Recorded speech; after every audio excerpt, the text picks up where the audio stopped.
There is a topic that spans every civilization, every culture, and every woman who has ever lived. And yet history books almost never mention it. Museums rarely display it. And most documentaries skip right past it, as if it simply did not exist. We are talking about menstruation, and specifically what women across the ancient world actually did about it every single month for thousands of years before a single pad, tampon, or any modern hygiene product ever existed. The answer is more resourceful, more varied, and more fascinating than you might expect. And it tells us something profound about how ancient societies understood the female body, and how differently they treated that understanding depending on where and when you happen to be born. So let's get into it, because this story deserves to be told properly. Before we talk about the practical solutions ancient women used, we need to understand how ancient civilizations actually thought about menstruation, because their beliefs and theories shaped everything, from the materials women used to manage it, to the spaces they were allowed to occupy during their cycle, to whether their period was considered a source of power or a source of shame. In ancient Rome, the writer Pliny the Elder described menstrual blood in his encyclopedic work, Natural History, as one of the most powerful and destructive substances in existence. He claimed it could turn wine sour, wither crops, kill swarms of bees, cause iron to rust, strip the shine off bronze, drive dogs mad, and cause mirrors to go dark just by looking at them. This was not fringe thinking. Pliny was one of the most widely read writers in the ancient world, and his ideas were taken seriously and repeated for centuries after his death. Ancient Greek medical writers, including Hippocrates, took a more clinical but equally incorrect approach, viewing menstruation as the body's way of purging excess blood that women supposedly accumulated because they were physically less active than men. A theory that dominated European medical thinking for over 1,000 years and influenced how women were treated by physicians well into the medieval period. In ancient Egypt, the picture was quite different.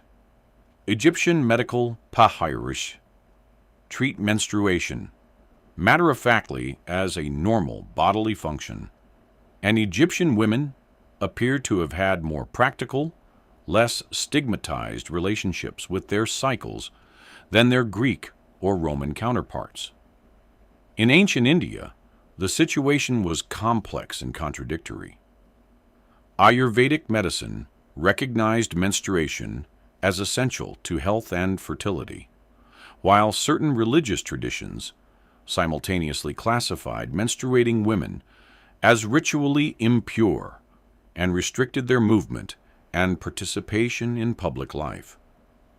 Understanding these wildly different cultural frameworks is essential because they determined what resources and solutions were available to women, how openly they could discuss their needs, and how much social support they received during what was, for many, a significant monthly physical event.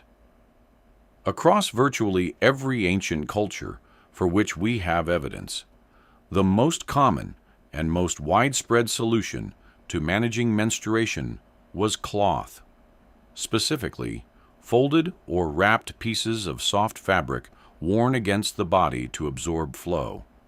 And this is perhaps not surprising when you consider that cloth was the one material available to women of nearly every economic class in nearly every civilization.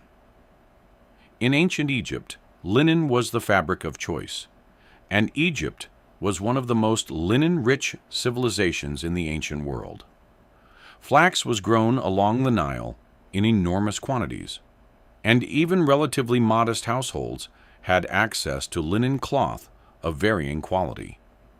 Egyptian women would fold soft linen into a pad-like shape and secure it in place. And because linen was washable and highly durable, the same pieces of cloth could be cleaned and reused month after month for years, making this an extraordinarily practical solution by any standard. In ancient Rome, similar cloth arrangements were used, and the Latin language actually contains references to cloth used during menstruation. The word for a cloth used this way appears in Roman texts, though Roman writers were rarely explicit about the details, since menstruation was a topic considered unsuitable for polite literary discussion. Across ancient Greece, China, Mesopotamia, and the pre-Columbian Americas, archaeological and textual evidence points consistently to soft cloth as the primary management tool. The specific fabric varied by what was locally available, whether linen, cotton, wool, or plant fiber cloth, but the basic principle was the same everywhere. What is remarkable about this solution is not just its universality, but its effectiveness. Soft, woven cloth, when properly folded and secured, performs its basic function reasonably well. And the practice of washing and reusing cloth menstrual pads never truly disappeared, even after disposable products became available, with many women around the world continuing to use cloth pads today, by choice or by necessity. If there was one ancient civilization that approached menstrual management with the most practical sophistication, it was ancient Egypt. And the evidence for this comes not just from what we know about Egyptian textile culture, but from surviving medical papyri that discuss women's health with a directness and specificity almost unmatched in the ancient world.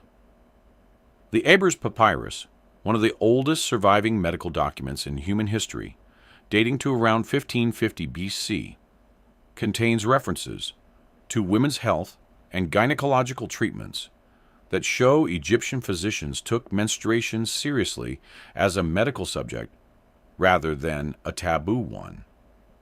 Egyptian women had access to soft papyrus fiber as well as linen, and there is evidence suggesting that papyrus was sometimes used in a softened, padded form for menstrual management.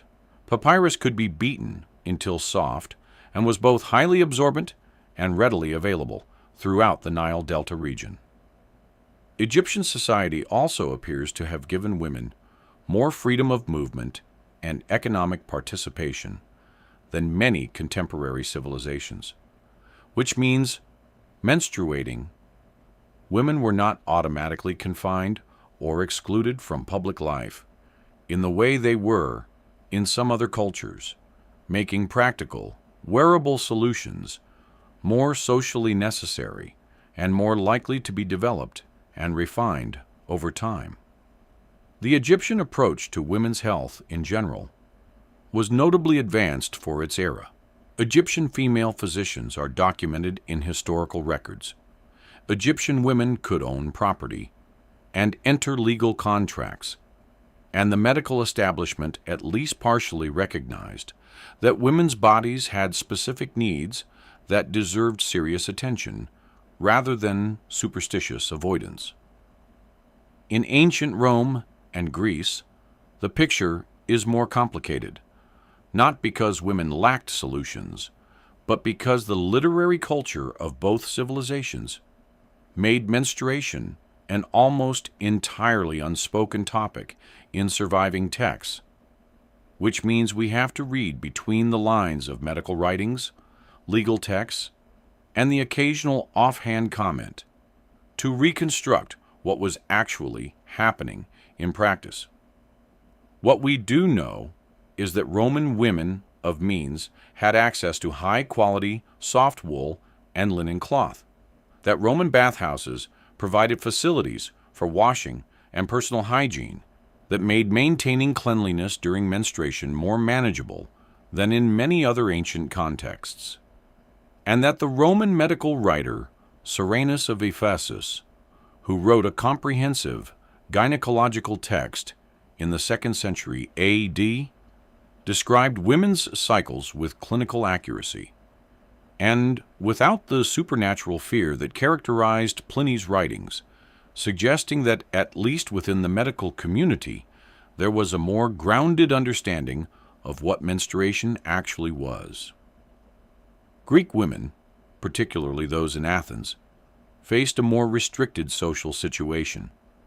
Athenian women of citizen class were largely confined to the domestic sphere, regardless of their menstrual status, which paradoxically may have made the practical management of periods somewhat easier since they were already at home rather than navigating public spaces.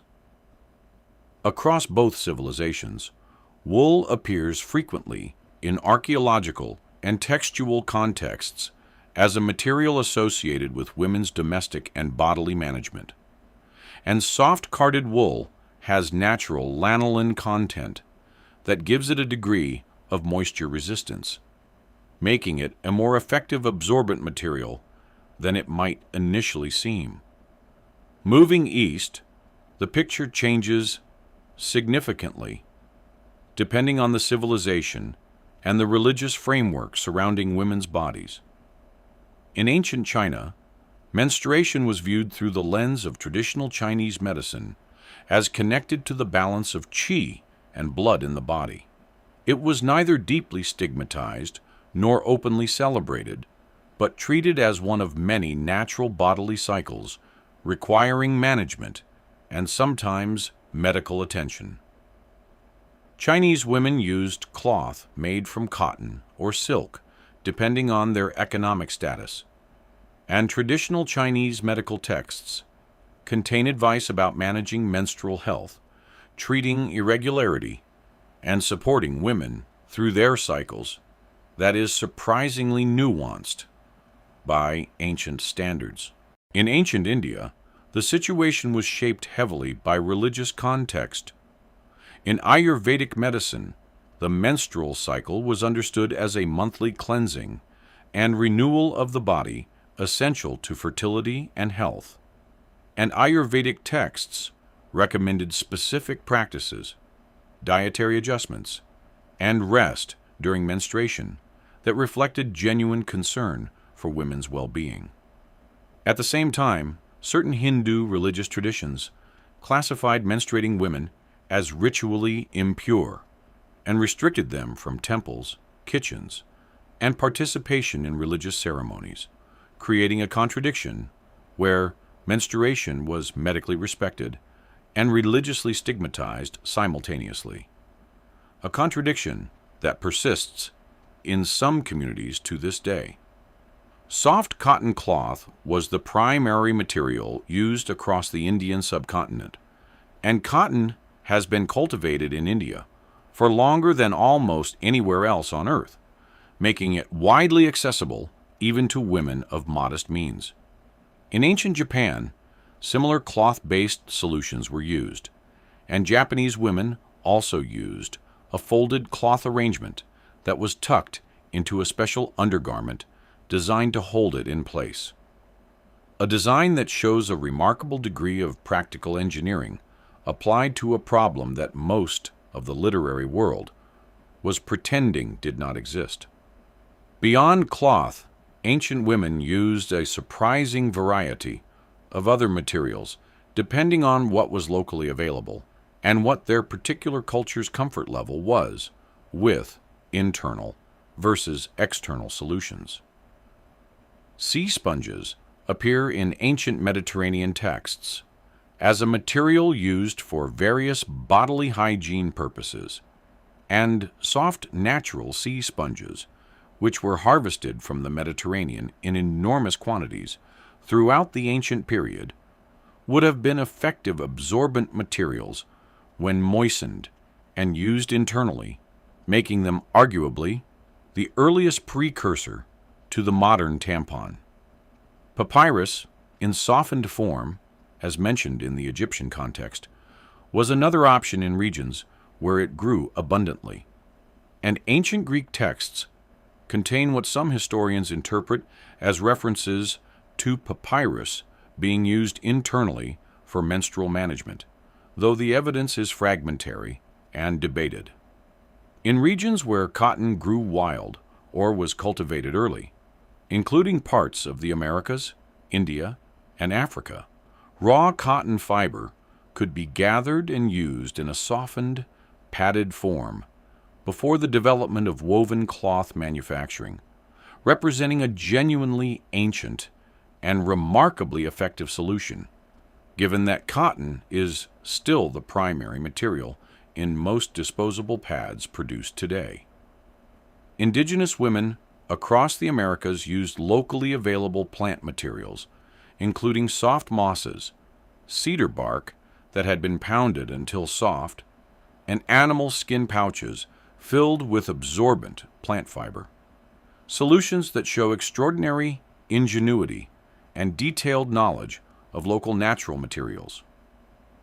In colder climates, soft animal furs and hides, processed until pliable, were used in communities where plant fibers were scarce, and the practical effectiveness of these materials, which have natural warmth and some degree of moisture resistance, should not be underestimated simply because they sound primitive by modern standards. The practical question of what materials ancient women used is only half the story, because the social reality of menstruation in the ancient world was in many cases as significant as the physical experience, and that social reality ranged from enforced isolation and religious exclusion to, in some cultures, genuine reverence and recognition of menstruation as a mark of fertility and power. In many ancient cultures, including certain periods of ancient Hebrew society, ancient Hindu communities, and some indigenous cultures across multiple continents, menstruating women were required to separate themselves from the community for some or all of their period, living in separate spaces, avoiding contact with men, not preparing food, and not participating in religious observance. These practices of separation are often framed in modern discussion purely as oppression, and they certainly could function that way. But it is worth noting that some anthropologists and historians have argued that menstrual separation also sometimes gave women a legitimate, socially sanctioned period of rest from domestic labor. A few days each month, where the usual expectations were suspended, where women were together without men, and where something resembling female community and solidarity could develop away from the primary household structure. In other cultures, the picture was quite different. Certain indigenous traditions in the Americas treated first menstruation as a significant spiritual event, marking a girl's transition to womanhood and deserving of community celebration, elaborate ceremony, and recognition, a framing that is about as far from shame-based stigma as it is possible to get. The truth is that ancient attitudes toward menstruation were not uniformly oppressive or uniformly celebratory. They were as varied as the civilizations that held them, shaped by local religion, economics, gender structures, and the accumulation of practical knowledge about what actually worked. One aspect of ancient menstrual experience that gets almost no attention in popular history is how ancient women managed the pain that often accompanies menstruation, cramps, back pain, and the broader physical discomfort of a heavy cycle. And the answer is that ancient medicine was considerably more sophisticated in this area than most people assume. Ancient Egyptian medical papyri contain recipes for preparations intended to ease menstrual discomfort, including heat applications and herbal remedies made from plants we now know have genuine anti-inflammatory or antispasmodic properties. Hippocrates and other Greek physicians recommended specific herbs and dietary changes for menstrual pain. And while some of their recommendations were based on incorrect theories about why pain occurred, the practical herbal remedies they prescribed often contained active compounds that genuinely worked. Heat was universally recognized across ancient cultures as a relief for menstrual cramps. Heated clay or stone vessels filled with warm water or warm sand and pressed against the abdomen served the same basic function as a modern hot water bottle. And this solution required no special knowledge or materials, just fire and something to hold the warmth.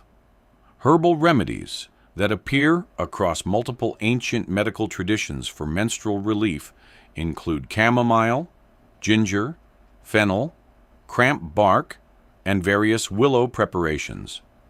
And willow bark in particular contains salicin, the compound from which aspirin is derived, meaning that ancient women drinking willow bark tea for menstrual pain were taking something chemically related to the painkiller that billions of people reach for today. The continuity between ancient herbal pain management and modern pharmaceutical solutions is genuinely striking. The specific molecules that ease menstrual cramps were being used medicinally thousands of years before anyone understood why they worked. The transition from ancient solutions to modern menstrual products is a story that unfolded surprisingly slowly, and that only really accelerated in the late 19th and early 20th centuries. And even then, the changes were driven less by new technology than by shifts in economics, manufacturing, and crucially, who was allowed to work outside the home, and therefore needed more reliable, less visible solutions than a folded piece of cloth. The first commercially produced disposable menstrual pads appeared in the 1880s and 1890s, made from wood pulp, a highly absorbent material that had been used by nurses during the Franco-Prussian War to dress wounds and was found to be effective for menstrual use. But these early products were expensive, awkward to use, and hampered by the complete social taboo against advertising or even openly discussing what they were for, meaning that most women around the world continued using cloth well into the 20th century. The modern tampon was developed and patented in the 1930s, and again the uptake was slow due to social controversy, particularly around whether internal products were appropriate for unmarried women. A debate that now seems almost incomprehensibly remote, but was genuinely heated at the time. What this timeline tells us is that the gap between ancient cloth-based solutions and the modern products most people in wealthy countries take for granted is actually much smaller than it feels. Your great-grandmother or great-great-grandmother almost certainly used cloth pads, and the ancient Egyptian woman, folding her linen beside the Nile, was engaged in essentially the same practical act, separated by thousands of years of history, but united by the same basic human need for a solution that worked. So here's what this entire story really tells us. The history of menstruation is the history of half of humanity navigating a fundamental biological reality in a world that was often unwilling to acknowledge it existed, and doing so with extraordinary resourcefulness, practicality, and ingenuity across every civilization and every era. Ancient women were not passive victims of their biology. They developed solutions, shared knowledge, built traditions, and managed their bodies with the materials and understanding they had access to, often in the face of significant social stigma and sometimes genuine, religious restriction. The silence around this topic in mainstream historical writing is not a reflection of its unimportance. It is a reflection of whose experiences were considered worth recording and whose were not.